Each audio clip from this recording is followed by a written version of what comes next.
Many, many people have the wrong idea of what a Rottweiler is. He's a wonderful, wonderful friend, family member. My kids were born into Rottweilers. My grandson, they love this breed. Very intelligent, very discriminating, safe with little children, will bite the burglar in a heartbeat, and knows the difference. Lots of drive, lots of courage, and real willingness to work and please. I can't say enough about how wonderful this breed is. They're people dogs. They want to be with you all the time. You can have a one-bedroom apartment, they're with you. You can have a 10-bedroom home with 50 acres, and they'll follow you from room to room. They're people dogs. They cannot be without people. Rottweiler's not a bad dog. It's the people that have these dogs. People make dogs. And what wonderful dogs these people have made. From Nero to Otan, from Dingo to Doc, the Venuses, Apollos, and Adonises of their breed. In short, everything a judge appreciates. Ja, ein guter Rüde, man kann natürlich vom Standard nicht sehr weit abweichen. I like a dog that conforms to the standard. I like a dog of good type that has good bone. I like a dry dog, a well-muscled dog, a dog with a good top line, a dog that moves well because it's a working dog. A dog should be harmoniously built and flow together. And basically, I like a medium-sized dog, one that's around 66 centimeters tall and is closest to the standard. This is what I like.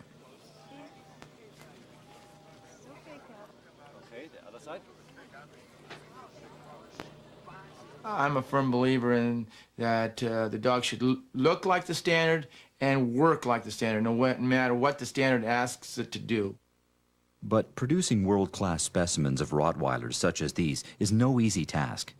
It begins with painstaking research. Some of the things that got me interested in the lines that I'm involved in now and have been for the last probably 15 years now, is I started picking up German core books, which are a real tool, and I try to use that as a tool because what it tells you is each dog in there explains the basic temperament and the conformation of the dog. By doing this, I looked at certain lines and certain dogs that I liked, and then from there I went to the next 2 years down the road, which showed what lines they were bred with and how those puppies came out. And I used this as a main breeding tool for which lines I was interested in. Then it's a matter of identifying a puppy with championship potential. The question that's asked a lot of me is how do I pick a puppy for show or work, really, but probably the biggest thing is for working. When I pick my puppies, I pick a puppy that there's no real secret. At 8 weeks old, it's a crapshoot. But what I do like to look for, I like a puppy that's outgoing, shows me a lot of temperament.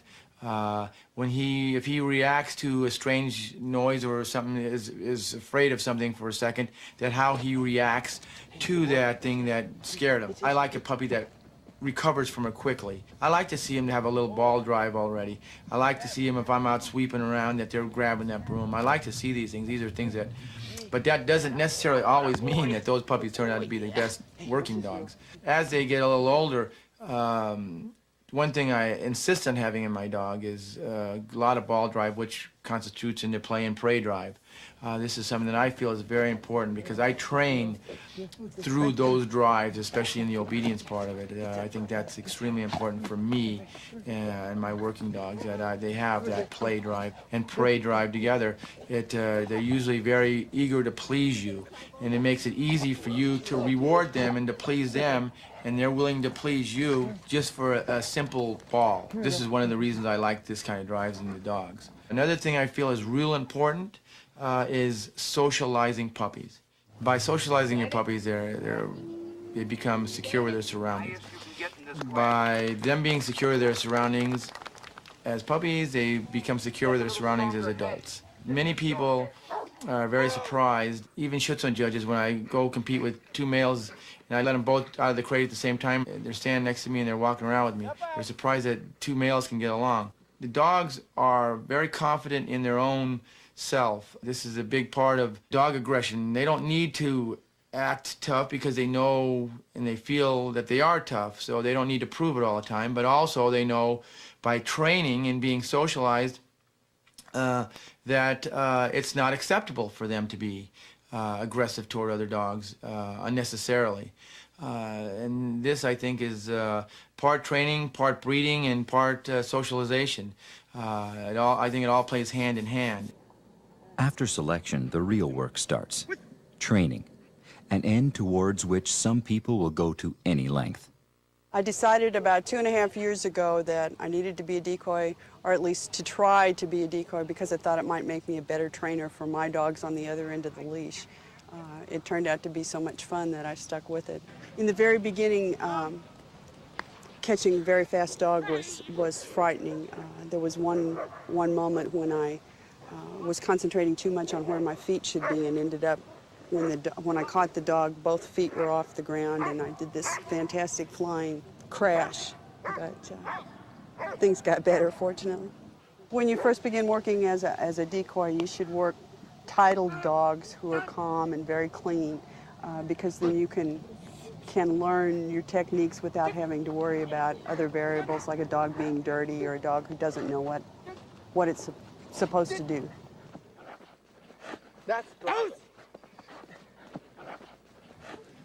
But title dogs aren't just born. They're made by some of the leading authorities on the breed. Once you get inside a Rottweiler's head and understand where this breed is coming from, you can do anything with them. You really can. And it's the best background I could recommend to anyone who wants to show or do anything with conformation showing. Obedience is it. Experience it and learn it. One of the first people to recognize the full potential of the breed was Muriel Freeman, whose life has been devoted to showing the world what these dogs can do.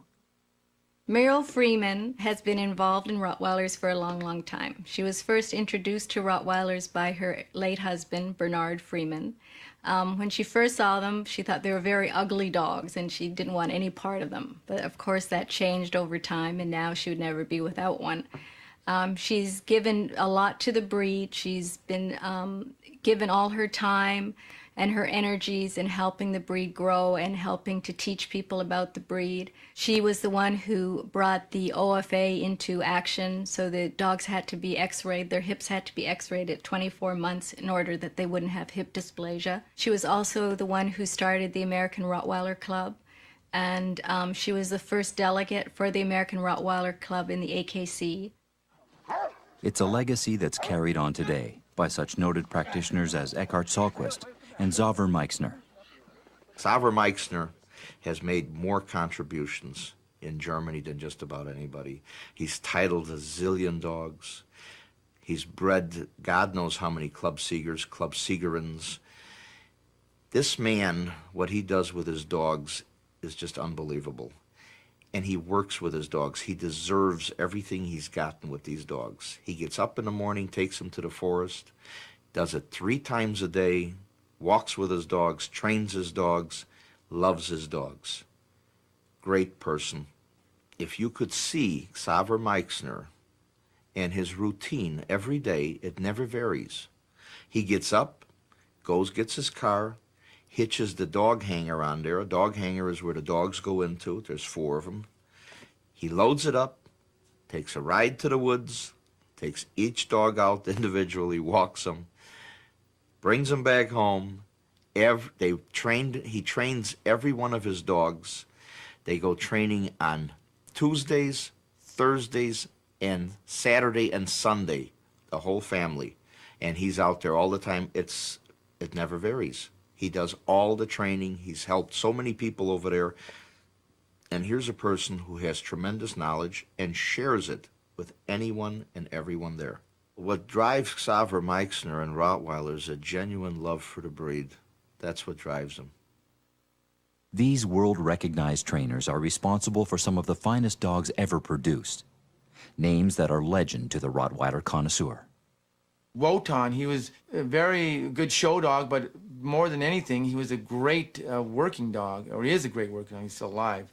He has many scores, V scores, 290s several times. 292 was his highest Schutzhund score. He's got 99 points in protection, multiple 100 points in tracking, 96, 97 points in obedience. This dog was a 130-pound dog that was as agile and quick as any small dog. I showed a dog for Radio Ranch. His name was Ari from Hembergbrucker. He was a 7.5-year-old dog. When I walked into the backyard, I got goosebumps. My God, was he magnificent at 7.5 years old. Santo from Schweigerwappen was a unique dog. I had seen a lot of the great dogs from Germany. This dog was a special dog. On his Schutzhund 1, he scored a 292, which is quite impressive. He had a ZTP, Schutzhund 3, and he was gekort. He was an AKC champion, a dog that could work very well, and yet his greatest of all was his temperament. He could be put, after coming off of a sleeve, in the middle of a soccer field, and little kids could come and sit on him and play with him, and all he would do was lick him. This is a fantastic temperament. It was a wonderful thing to see in a dog. In the years gone by, I think that the dog that Felicia Lubrick brought to this country from Germany, I think it was the 85 or 86 Clubsieger, Bronco von Roberfeld, I think that was the greatest dog to ever escape the Germans at that time. I really do. I really loved that dog. He was just overwhelming. They loved his movement. He wasn't the dog that some dogs are today that come from Germany, but he had a charisma about him that really just blew me away. I loved that dog. A dog that was brought to America in Germany, Benno von der Schwarzenheide. In Germany, he was bred to the proper bitches. He produced unbelievable. When you look at the last 7 or 8 Clubsieger shows, anything and everything that won there was related, went down to Benno. That's unreal. In America, you'd have to say Harass von Sophienbusch. He's the father of the American Rottweiler, imported by Rodston Kennels, Joan Clem. But perhaps the greatest dogs of all were all descendants of the same line, the royal family of Rottweilers, the Eulenspiegels. The story of this remarkable lineage begins with a very special person. When Mary Ann Bruns began breeding, she began with a strong line of bitches. She had Ada, Eulenspiegel, she had Gerda. The bitches she bred were very strong, and they gave a lot to the breed itself. A lot of her dogs were a foundation for a lot of other people's lines because of the strength in the brood bitches that she had. One of her great bitches was Barbel von Grievensburg, and that produced Dolly, who were the grandparents of Evis Eulenspiegel. Evis Eulenspiegel was, in my mind, and a lot of people's mind, the greatest dog, Rottweiler, that there is still today. He keeps coming up over in people's pedigrees because he was descended down from dogs that were very clean. And when I say clean, I mean they were free of a lot of genetic faults. He was known for putting on bone and substance in the pedigree. He didn't have any major health problems. He had longevity. People say he was a real tough dog, but I find the dogs that he's produced and down from his lines haven't been bad as far as temperament, and that they've been easy to deal with. When you trace back the roots, he's the father of Nero, he's the father of Dingo, and so on. Dingo from Schweigerwappen, big dog, fantastic temperament, loved the whole world, lived to be an old man. Nero from Schloss Richtheim, one of the greatest dogs I ever saw. That was a dog to see. My, was he proud. Was he arrogant. Olio looked very much like Nero, and he was strong-boned, powerful head, and a very muscular dog, athletic. Also, the working qualities of the dog were very much true to the line. Very strong willingness to please, with good courage, good fighting drive, things that I was looking for. I took this dog from a 0 to Schutzhund 3. He's IPO 3. He was a good working dog. He was bred to a variety of lines. in this country. He became an American Rottweiler Club gold producer. Because he was line bred so strongly on Evis, and he carried those characteristics, for outside people he did very well for. And what I did is I went to Germany again, and I bought females that I thought could enhance him.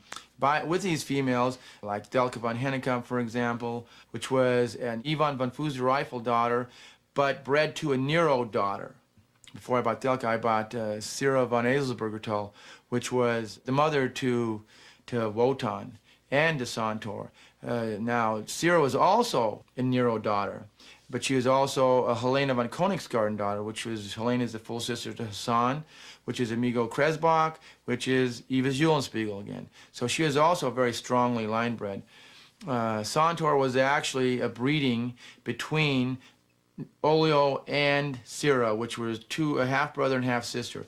I only did this breeding after crossing these dogs, similar in line, not as tight, but along the same lines, and I seen that I really had no problems. And I also got characteristics and type that I liked.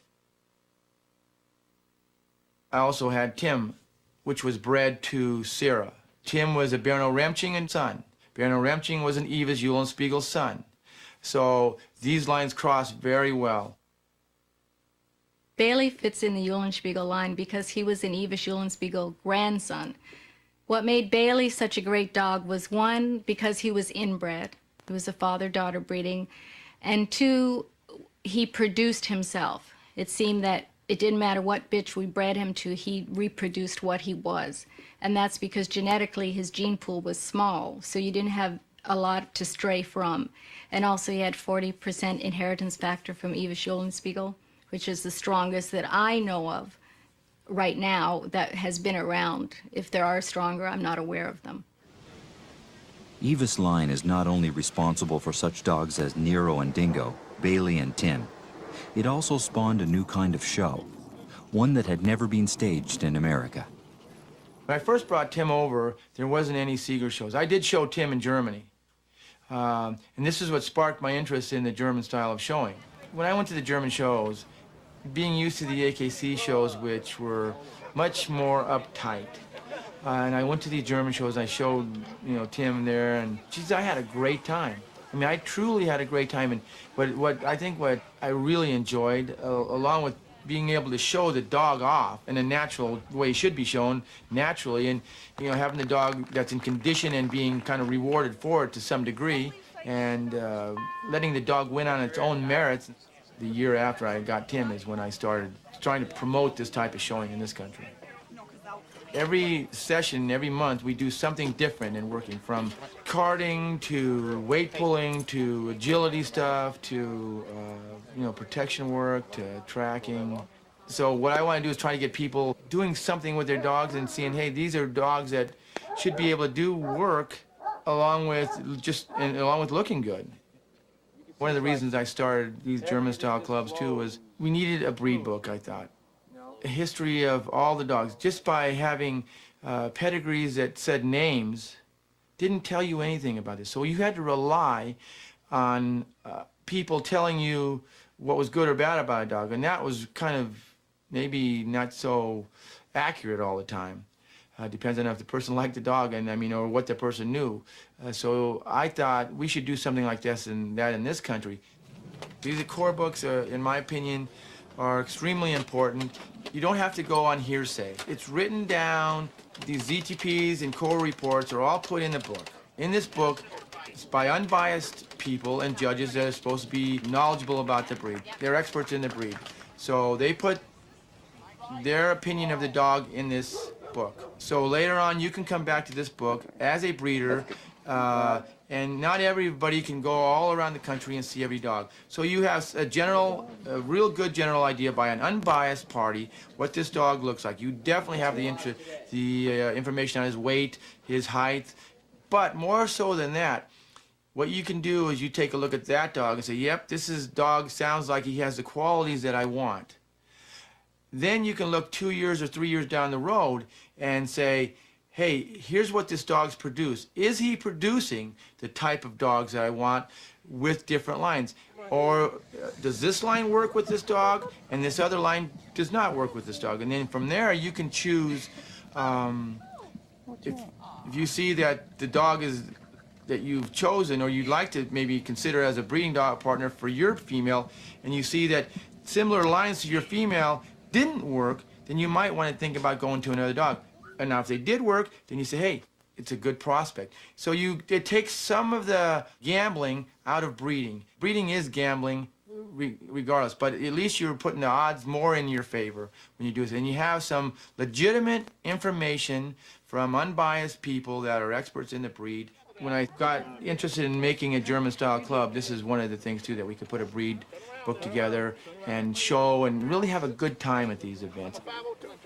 Those trophies you have to give back. That was the first German-style show we did, was with the Rottweiler Performance Club. From there, I talked to Joe, and he was interested in the same type of thing. He'd been to Germany. I think in '86 I seen Joe in Germany. I think that's the same year he bought Santo von Schweigerwappen. So I knew, even though he was a pretty heavy AKC handler at the time, he'd seen what went on there then, and he also had an interest in the German style of showing. So, hey, I'll talk to Joe, and maybe we can get together on this, and exactly what happened. The first German show that was put on here with a German person was Zavar Meixner. Joe said, well, we're going to bring him down here. I think he wanted to go to Las Vegas or something. And they said, hey, let's do a show. Our very first show was with Peggy Woods. I asked Peggy Woods, which was involved heavily with Golden State Rottweiler Club at the time.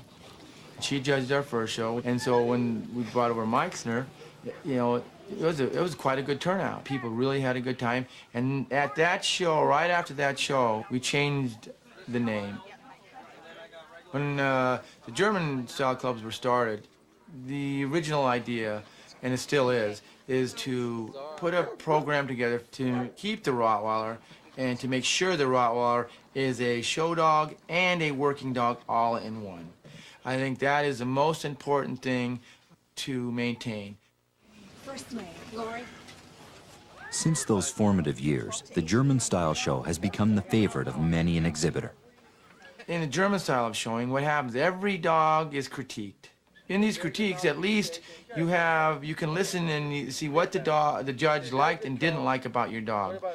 Obviously, can only be one first-place dog, but there's really no real losers in a German show because ratings are given to each dog. And it depends on the class what level of rating you can get.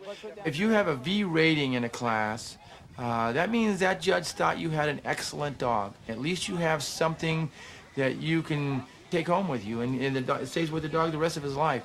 But a V rating is something to be proud of. An SG rating is something to be proud of. That means you're a very good dog. The judge clarifies why you're in the position that you're in, what he thought the minor differences were between you and the dog that would possibly beat you. It becomes a learning tool not only from the people who own the dogs, that are exhibiting the dogs, but also the spectators. By judging dogs as a judge in the ARB, when I judge dogs, it makes me look much harder at the dog. We give credit to working dogs. And by having the Gebroxzone class, it promotes working dogs. It gives people a reason to work their dogs. That's up to you. That's your discretion. We start with this two. What is the name? Blinds. Yeah. Dogs aren't the only ones who get a workout at these shows. German-style shows are as involved for the judges as they are for the competitors. The German-style show has a judge who's usually a breeder of that breed. The judge must give a critique of the dog out loud and explain himself why he's doing what he's doing, why number one is better than number two, and so on down the line. In AKC, you're limited. You're not allowed to speak much. Those are basically the difference. The German show is more for education. I've apprenticed under 19 different judges, the ADRK judges all over. The German shows have taught me how to be a teacher. And when I judge the AKC show, I like to give everyone their money's worth and try to help them. And by judging the German shows, I feel this has helped me become a little bit better in AKC. You get so many different judges, and they're from Germany, Austria, all over the world, Czechoslovakia, Poland, United States. I mean, it's absolutely impressive. Overall, the dog should have a fuller bite. He bites, doesn't bite with a full bite. Becoming a judge is no easy matter. Like developing a good dog, it takes years. Ja, es ist ein langer Weg und schon viele Jahre zurück. It's a long way back and it took a long time. With my first dog, I went to a training facility. I liked the sport, that I was working with the dog. I put a lot of titles on the dogs, Schutzen 3, IPO 3, and I trained with a lot of good trainers. I started helping other people train their dogs, as well as training other people's dogs for them and titling them for them. I trained obedience titles, tracking and bite work. I did all that for other people and for myself because of the sport, and I looked to exhibit dogs at trials and shows. The Austrian Rottweiler Club saw that I was good at it and what I was doing, and I was confident, and they asked me if I would like to become a Rottweiler judge. 99.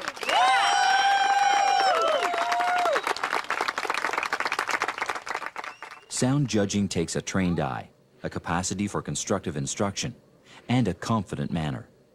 When people come into my ring, I see it from both sides. Because when I used to show dogs, sometimes it was frustrating, and you'd wonder why in God's name did this judge do what he did. So when I judge dogs, I give many critiques in the ring. So the people who pay money to come, for my opinion, they don't have to stand and wait. I tell them ahead of time why I like their dogs, okay? And what I don't particularly care for that. They have a right to know. Every judge, in my opinion, should be accountable for his or her actions in the ring. I draw an entry because I'm controversial. I usually say what I think. When I critique a dog, I learned this from two great judges in Europe. One was Willie Hedke, and one was my very dear friend Eric Walbrot. They're both passed away now. They told me, find the things that are wrong with the dog, but you must always find something good about the dog. There's always something good to find because everyone loves their dog. So you point out these things to the people that, all dogs have problems, some a little more than others, but there is always something good to find in a dog. So you must let everyone leave with a good feeling about their dog. This is important. When I judge, a lot of times it's in my heart because I know most of the breedings, I should say. And a lot of times I'll recognize these dogs by their eyes. It's just something to see when I look at them and I say to myself, I know you. I know your parents and your grandparents and so on. And it's a wonderful feeling. But just because you're a judge doesn't mean that you have nothing left to learn. Even an old dog can do with some new tricks. I spend time trying to educate the judges about our breed. Basically recite and explain the standard to the judges. A lot of AKC judges, unlike these type of judges, are what we call all-arounders. They judge anywhere from 50 to 100 to 150 different breeds, and they're licensed or approved to judge those breeds. That's a very difficult job. People don't understand how hard that is. And I'm not so sure I agree with that. There are very few people that can really know a breed as well as I know a Rottweiler and be able to judge 100 different breeds that way or that good. That's pretty far-fetched when you think about it. So you have to help them any way you can. And these breed seminars are an excellent way where you get a person like myself who's been involved for years and years and years, and we live, breathe, and eat these dogs, and we can stand up there and try to explain this breed to judges. It's good for them. It's good for them because the judges that I had, some of them were lifetime professional judges, and I think I could help them, every one of them, at least in one way or another. But the nature of what's being judged is changing. Over the past few years, controversy has developed over the long-held practice of tail docking.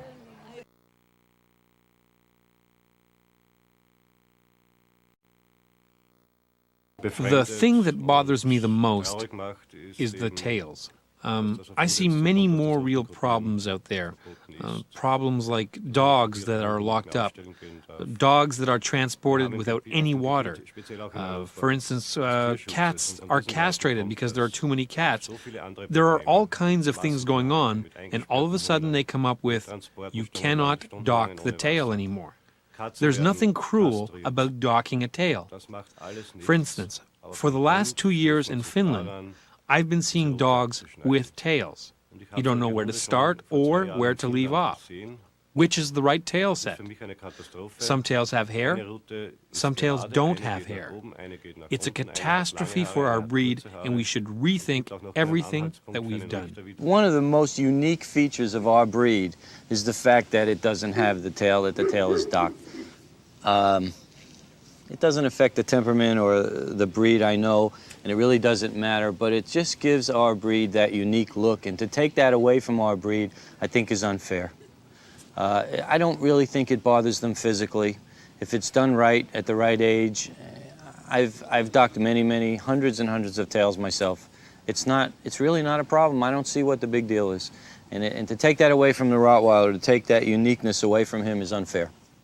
I think what worries me the most about the tail docking in Germany is that they're probably going to have to change the standard to fit the tail. What type of tail set are they going to want? And it really depends on what they choose as a tail set, and by doing that, it'll probably change the look of our dogs that we know today.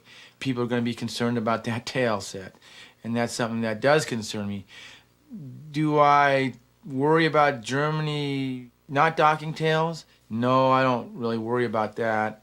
I think now that they don't dock tails, we will not unfortunately be able to show our dogs in Germany anymore, which I think is unfortunate. And if the structure of the breed changes, if they change the standard, we're going to have two different types of dogs. And I've been asked what the ARB is going to do about this, because we do go by the ADRK or the FCI International Standard, and the ADRK basically sets the format for this standard. What we've adopted is we are choosing to use the standard that has been in play up to the point of tail docking. The debate over tail docking is indicative of the degree of concern for the future of this special breed. If the breed is to prosper, key issues will have to be addressed, including that of bitches. One of the biggest problems I have with AKC showing is when you're campaigning a special, that's an already champion dog. When you walk in the best of breed ring, the first word out of the judge's mouth is dogs in front, bitches in back. And I've campaigned a lot of bitches in my life because I prefer bitches to live with anyway. Unless the dog is perfect, I don't want him, I guess, so I take the bitches. But that to me really puts me at a disadvantage right off the bat. It puts the bitches, the girls, at a disadvantage, and I don't like that at all. I don't like that. That's wrong. My females are every bit as good as my males. I see a lot of bitches that I almost would think, you know, if you were an outsider or a person who didn't know the breed, you would maybe think it was a different breed.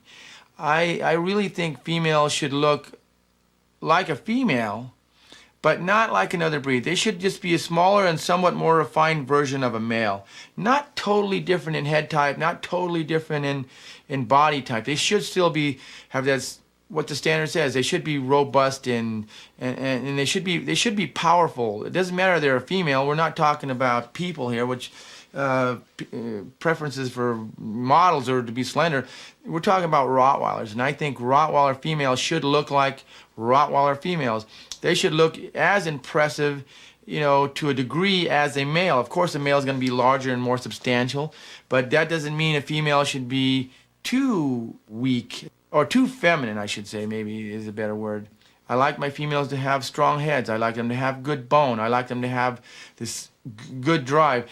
Females have a different temperament than males in the work for them, you know, but that doesn't mean they can't work, and they should work.